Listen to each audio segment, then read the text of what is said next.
يرفع الله الذين آمنوا منكم والذين أوتوا العلم درجات والله بما تعملون خبير. السلام عليكم ورحمة الله وبركاته. الحمد لله رب العالمين والصلاة والسلام على من لا نبي بعده. அல்லாஹுடைய மாபெரும் நாட்டத்தால் வாரந்தோறும் புதன், வெள்ளி, சனி ஆகிய நாட்களில் மக்ரிப் தொழுகைக்கு பிறகு உடைய ஆலயத்தில் அமர்ந்து கொண்டு அரபி சம்பந்தமான செய்திகளை படிப்பதற்காக நாம் அமர்ந்து கொண்டிருக்கின்றோம். இன்றைய பாடமாக நம்முடைய டைம் டேபிள் அடிப்படையில் இன்றைக்கி என்ன சப்ஜெக்ட் பார்க்க போகிறோங்க? புக்குடைய பேர் என்ன? அந்நஹ்வுல் வாதிஹ். அப்படிங்க, அந்நஹ்வுல் வாதிஹ். சரிங்களா? இந்த புத்தகம் முழுக்க முழுக்க எதை பேஸ் பண்ணி நம்ம படிப்போம் அப்படிங்கிறத ஒரு இன்ட்ரோ நம்ம கொடுத்துருந்தோம். சரிங்களா?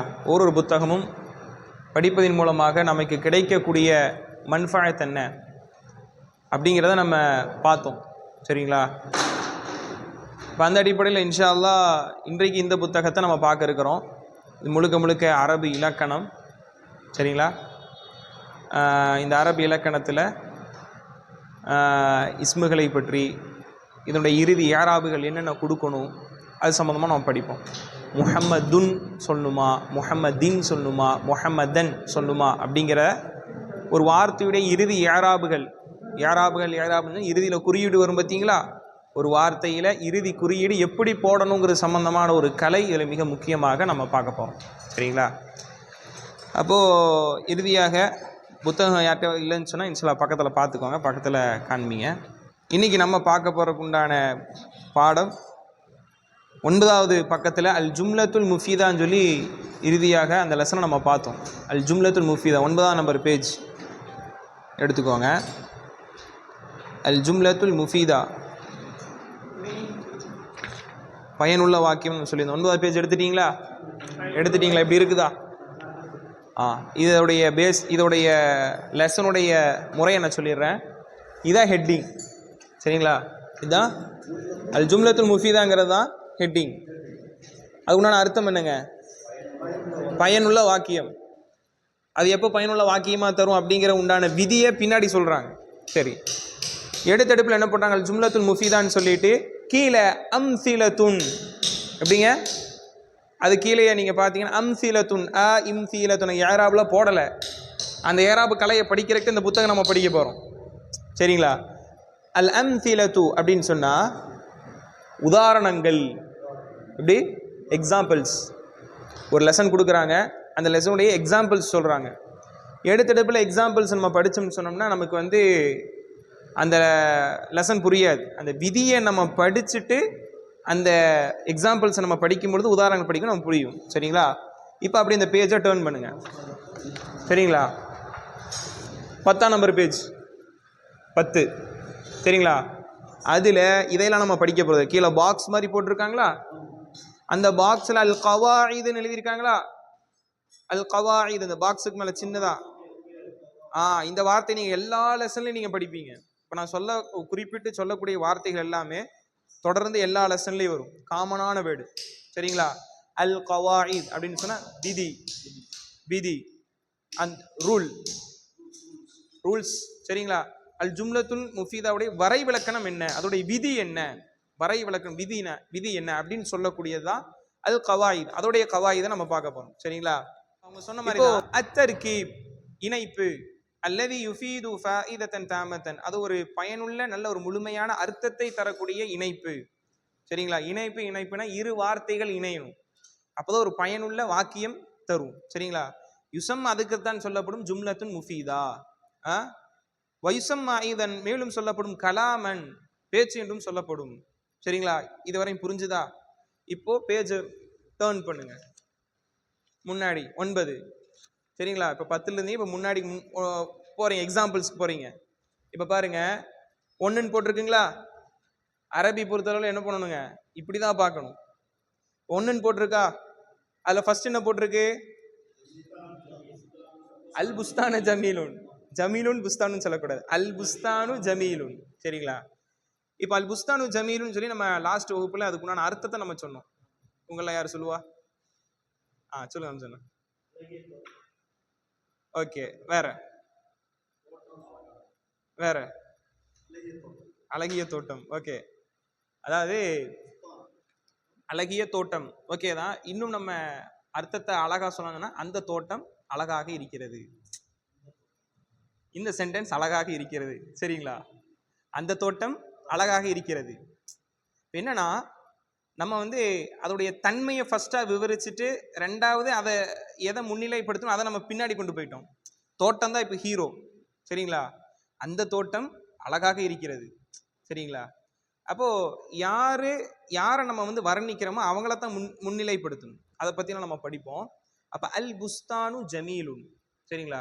அல் புஸ்தானு ஜமீலுன், அந்த தோட்டம் அழகாக இருக்கிறது. இது ஒரு அரபியுடைய சென்டென்ஸ். சரிங்களாண்ணா? இது அரபியுடைய சென்டென்ஸ். இப்போ இந்த சென்டென்ஸை இது ஒரு பயனுள்ள ஒரு பொருளை தரக்கூடிய வாக்கியம் தானே. நமக்கு ஒரு பயனுள்ள ஒரு பொருளை தரக்கூடிய புரியக்கூடிய ஒரு வாக்கியம் புரியுது நமக்கு, அந்த தோட்டம் அழகா இருக்குது. இப்போ இந்த சென்டென்ஸை நீங்க ரெண்டா பிரியுங்க. ஒருத்தர் அல் புஸ்தான் அப்படிங்கிறாரு, அப்பனா உங்களுக்கு ஏதாவது புரியுமா? அந்த தோட்டம் அப்படின்னு நிப்பாட்டிட்டாரு பேச்ச. ஒரு பயனுள்ள வாக்கியமா இருக்குதா? இல்ல. என்ன புஸ்தான், என்ன அந்த தோட்டம் அப்படின்னு என்ன சொல்ல வர அப்படின்னு நம்ம கேட்போமா இல்லையா? அப்போ அது பயனற்ற வாக்கியம். அதே மாதிரி இன்னொருத்தர் ஜமீல் மட்டும் சொல்றாரு, ஜமீலுன் ஜமீலுன் அழகாக இருக்கிறது. அப்போ ஒரு கேள்வி, என்ன அழகாக இருக்கு, என்ன எதை அழகா நீ பார்த்த அப்படின்னு ஒரு கேள்வி வரும். பரிபூரணம் இல்லை. அப்போ ரெண்டு வார்த்தை அந்த இணைப்பு இருக்குதா இல்லையா? முன்னாடி சொன்னாங்களா தர்கீப், இணைப்பு. அந்த இணைப்பு பயனுள்ள அர்த்தத்தை, முழுமையான பயனுள்ள அர்த்தத்தை தந்தாதான் ஜும்லா முஃபீதா. அப்ப இது ரெண்டு வார்த்தையும் இணையுது. அல் புஸ்தானுங்கிற வார்த்தையும் ஜமீலுங்கிற வார்த்தையும் இரண்டும் இணைஞ்சு ஒரு பயனுள்ள அர்த்தத்தை தரும்போது அந்த ஜும்லா, அந்த சென்டென்ஸ் என்பது என்னவாக மாறுகிறது? அரபில சொல்லுங்க. அல் ஜும்லத்துல் முஃபீதாவாக மாறுகிறது. சரிங்களா? இப்போ நீங்க தமிழ்ல இந்த கான்செப்ட் புரிஞ்சுக்கணும்.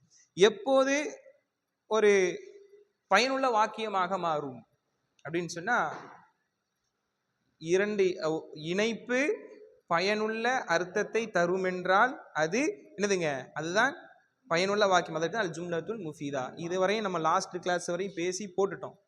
சரிங்களா? அடுத்த 10ஆம் நம்பர் திரும்ப அதே பேஜை திருப்பிட்டீங்களா? ஃபர்ஸ்ட் விதி காயிதாவை பார்த்துட்டோம். இப்போ ரெண்டாவது காயிதான்னு சொன்னா அந்த ரூலு, அந்த விதி, அதை பத்தி சொல்றாங்க. இப்போ ரெண்டாவது பாருங்க, அல் ஜும்லத்துல் முஃபீதா அப்படின்னு என்ன அர்த்தங்க? நீங்க அர்த்தம் வைக்கணும். அல் ஜும்லத்துல் முஃபீதா, இந்த பயனுள்ள வாக்கியம், கத் ததரக்கபு மின் கலிமத்தைனி, சில நேரங்களில் அது இரண்டு வார்த்தைகளை கொண்டு இணைக்கப்பட்டதாக இருக்கும். அல் புஸ்தானு ஜமீலுங்கிறது எத்தனை வார்த்தைங்க? ரெண்டு வார்த்தை. சொல்லிட்டு அதோடு மட்டுமல்ல, வகத் ததரக்கபு மின் அக்ஸர், சில நேரங்களில் அதை விட அதிகமாகவும் வரும். இப்படி ரெண்டு வார்த்தை மட்டும்தான் வரும் இல்லை, அதை விட அதிகமாகவும் வரும். சரிங்களா? சொல்லிட்டு வகுல்லு கலிமத்தின் ஃபீஹா, அதில் இருக்கக்கூடிய ஒவ்வொரு வார்த்தைகளும் துஅத்து ஜுஸ்அன் மின்ஹா, ஒரு பகுதியாக மிக முக்கியமானதாக கருதப்படும். புஸ்தானுங்கிறது அந்த வார்த்தை, அந்த சென்டென்ஸுடைய, அந்த வாக்கியத்துடைய ஒரு பகுதி. அதை எடுத்துட்டீங்கன்னா அந்த அர்த்தம் தராது. ஜமீல்ங்கிறது ஒரு பகுதி, அந்த பகுதி நீங்க எடுத்துட்டீங்கன்னா புஸ்தானுக்கு ஒரு சரியான அர்த்தம் தராது. அப்போ புஸ்தானுங்கிறது ஒரு பகுதி, ஜமீலுங்கிறது ஒரு பகுதி. இந்த ரெண்டு பகுதியும் சேரும் போதுதான் பயனுள்ள வாக்கியமாக மாறுது. அந்த பயனுள்ள வாக்கியத்துக்கு இது ரெண்டுமே மிக முக்கியமான பகுதி. ஒன்னை எடுத்துட்டா இன்னொன்னுக்கு அர்த்தம் கிடைக்காது, இன்னொன்னு எடுத்துட்டா இன்னொன்னுக்கு அர்த்தம் கிடைக்காது. சரிங்களா? அப்ப அதுல ஒவ்வொரு வார்த்தையும் எப்படி கருதப்படுது? ஒரு பகுதியாக மிக முக்கியமானதாக கருதப்படுது. சரிங்களா? இப்ப ரெண்டு வார்த்தையாக இருக்கும், அதை விட ஜாஸ்தியா இருக்கும். நம்ம பார்த்தோமா இல்லையா? இப்ப திரும்பவும் வாங்க அலம்தீலாக்கு.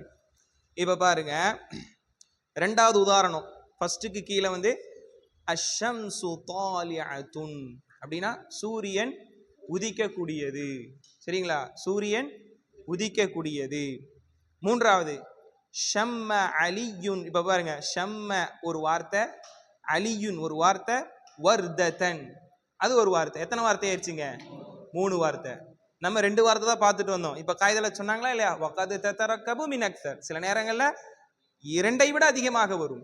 அப்போ ஷம்ம அலியுன், அலி நுகர்ந்தார், அலி நுகர்ந்து பார்த்தார். என்னங்க நுகர்ந்து பார்த்தார்? ஒரு கேள்வி வருது. வர்தத்தன், பூவை, ரோஜாவை, அதை மோந்து பார்த்தார், நுகர்ந்து பார்த்தார், மணந்து பார்த்தார். 3 வேர்டு கொண்ட, வார்த்தை கொண்ட ஒரு ஜும்லத்து முஃபீதா. சரிங்களா? இதெல்லாத்துக்கு நான் அர்த்தத்தை எழுதி போடுவேன். சரிங்களா? கவலைப்பட வேண்டாம். 1 2ன்னு போட்டு நான் அர்த்தத்தை எழுதி போட்டேன். 4வது, கதஃப முஹம்மதுன் ஜஹ்ஸஹ்ரத்தன், முஹம்மத் பூவை என்ன பண்ணார்? பறித்தார். பூவை பறித்தார். முஹம்மத் பூவை பறித்தார். சரிங்களா?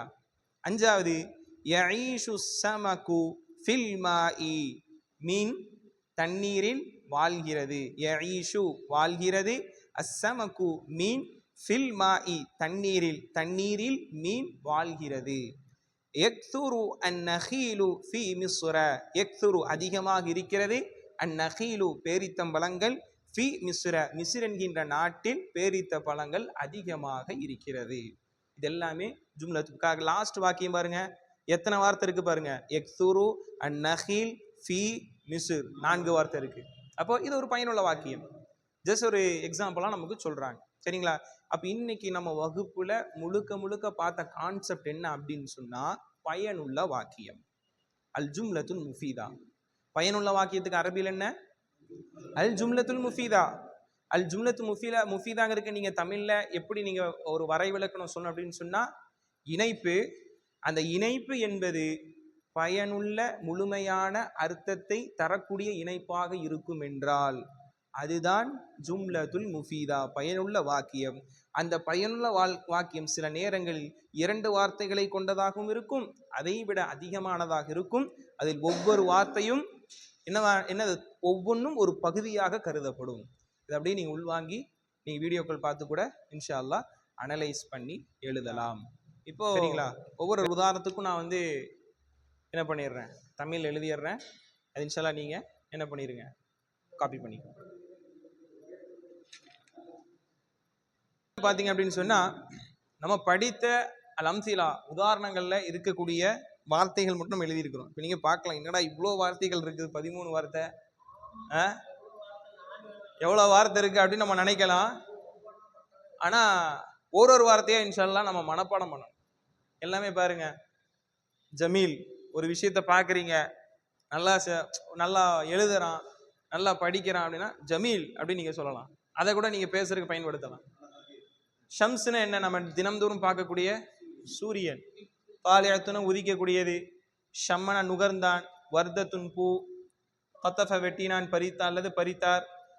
ஜஹரத்துன் ரோஜா. ஆஷ யஈஷுனா வாழ்கிறது. அஸ்ஸமக்னா மீன். அல்மானா தண்ணீர். சரிங்களா?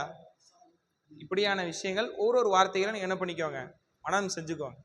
அப்போ இந்த லெசனில் நமக்கு கிடைக்கக்கூடிய விஷயம், கான்செப்ட் என்னன்னா, இந்த லெசனுடைய கான்செப்ட் என்னன்னா, அல் ஜும்லத்துல் முஃபீதா. ஒரு லெசன் நம்ம படிக்கும் பொழுது அந்த லெசனில் சொல்லப்படக்கூடிய கருத்தையும் உள்வாங்கணும். அது போக அதில் கொடுக்கக்கூடிய உதாரணங்களாக இருக்குது பாருங்க. இப்போவே நமக்கு அந்த வாக்கியத்தைலாம் நம்மளால் டிரான்ஸ்லேட் பண்ண முடியாது. இப்போ நீங்கள் அந்த வாக்கியத்தை பார்க்கும்போது எனக்கு தெரிஞ்சு இந்த வாக்கியத்தை நீங்களே அர்த்தம் வைக்கணும்னு சொன்னோம்னா இந்த புக்குடைய பாதி போகணும்.